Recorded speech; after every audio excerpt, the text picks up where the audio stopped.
Hi there and welcome to the next video with Better Picks. Today we're looking at another method of color adjustment within Premiere Pro and the color adjustment tool Lumetri Colour. So the tools that we're going to look at today are curves, which are the third option down on the panel on the right hand side of Lumetri Colour.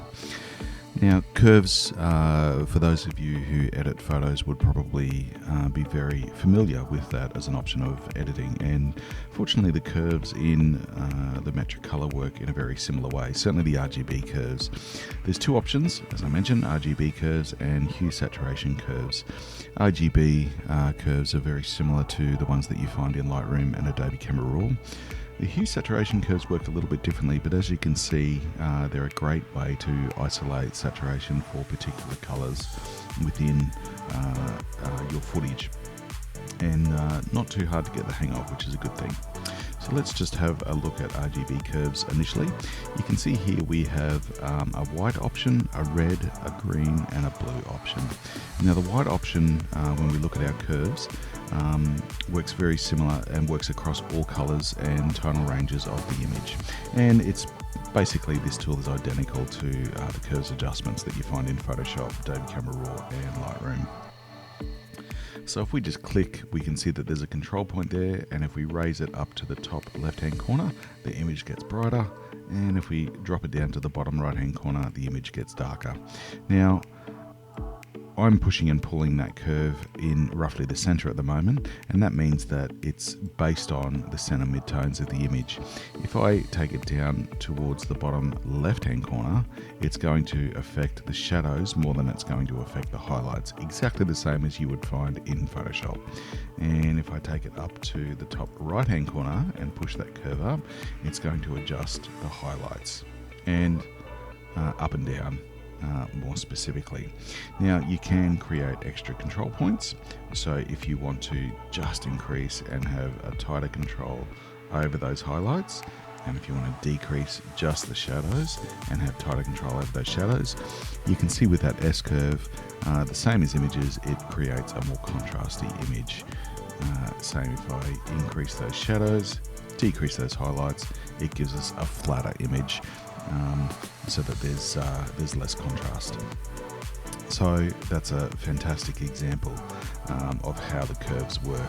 Now, again, with any adjustment that you make to a clip or an image, just work slowly until you get the desired result that you're looking after. Just going to double click, and that will return us back to the original curve with no adjustments made. Moving along to the red option. This is exactly the same as the first option that we looked at, except now it's only affecting the red channel. So you can make very specific color adjustments, again, within those highlights or within those shadows, depending on what look and result you're after. Same with green and blue.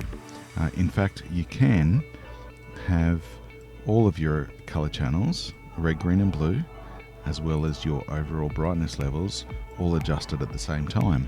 So while that is a very extreme example that I'm showing you, you can see that those red, green, and blue and white color channels remain actively displayed, so you can see exactly what adjustments you've made to a particular image to get a particular result. And all you need to do is go back into those specific color channels and make further adjustments if you want to.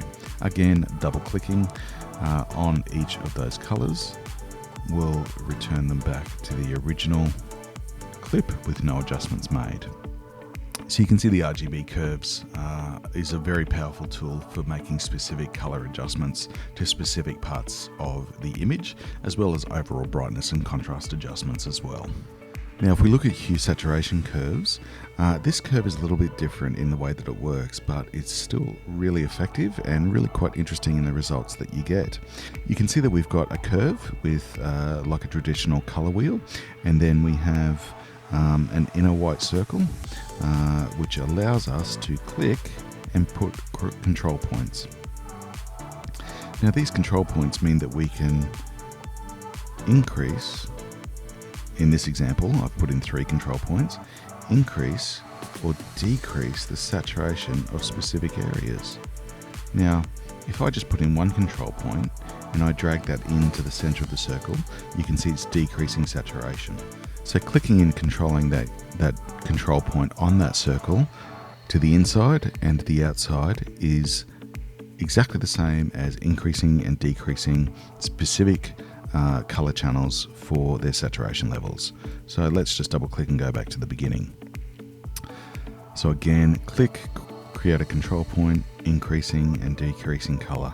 You can see that it's applying an even amount of saturation across all color areas of that color wheel. Back to the beginning again. Now, if I want to create a specific increase or decrease in saturation for, say, for example, blue, what I would do is create 2 control points for the outer limits and then an inner control point where I'm going to effectively focus the color intensity or the application of that saturation to only the blue areas that can either be increasing or decreasing saturation.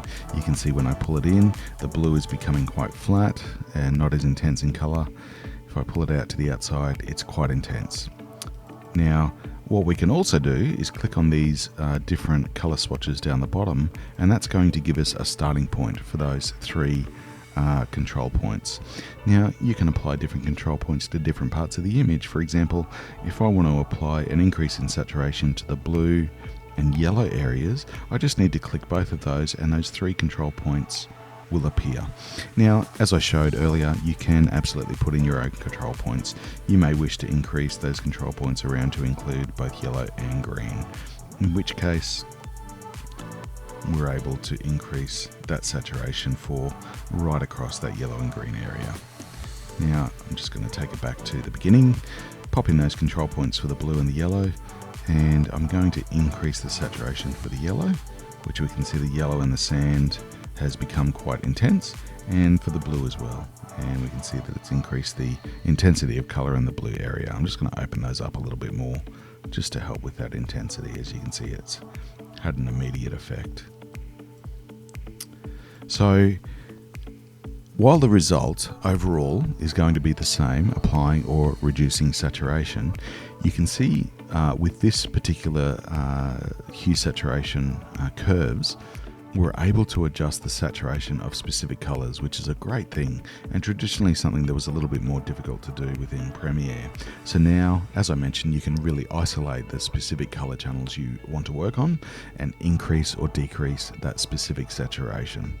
As with any adjustment in Lumetri Colour, a double click just means that you're able to go back to the beginning with no adjustments applied for that particular part of the tool. So as you can see, the curves have some great tools built into them in your ability to increase and decrease specific color channels, increase or decrease contrast, and also increase and decrease saturation specific to different areas and color within your footage. So you really are able to hone down and take control of the final result that you have. This, of course, is never a bad thing. Hope you've enjoyed this video and look forward to seeing you next time. Take care.